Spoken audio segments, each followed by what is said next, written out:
name is Gary Ward. I was a Seaman 3, E3 as they call it. I wanted to stay in submarines because I always liked them. I just always liked them. I saw a lot of movies with them, what they could do, you know, how long they could stay underwater. And it was like a little test. Back then they had a blue and gold team.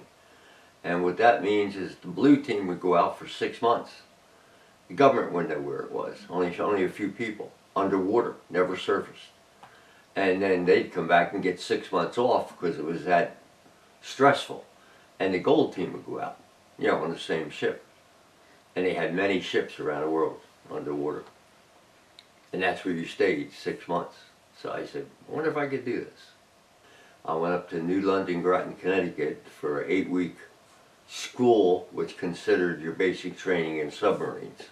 It was all high class. And in submarines, your boat eats together, the captain on down.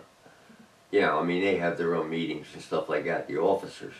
But they'll sit there and talk to you. It's not like the upper, like a Jersey battleship. You hardly, I don't think you'd ever see the captain. And the submariners all wear dolphins. As soon as you get your dolphins, you graduate and you get assigned to a ship. And at that time, they were just coming out with Nautilus submarines.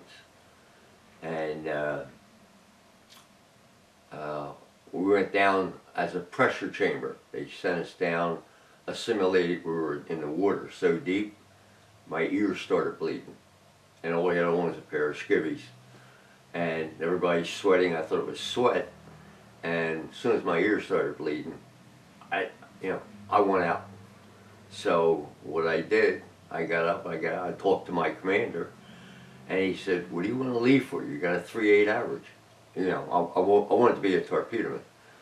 And I said, I want out. This is all volunteer. My ears never bled before. I don't want to go home with something I didn't come in here with. And captain made me fill out a form, which I shouldn't have filled out that way because he was very angry with me. He almost put me in a brig.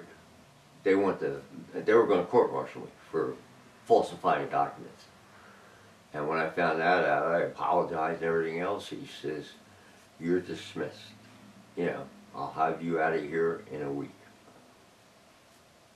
And I went down to the Philadelphia Navy Yard and spent the rest of the reserve time there. And then I got called up active duty, 401 Broad, then assigned down to Dam Neck, Virginia, where we went through jungle training. And we got assigned to Vietnam.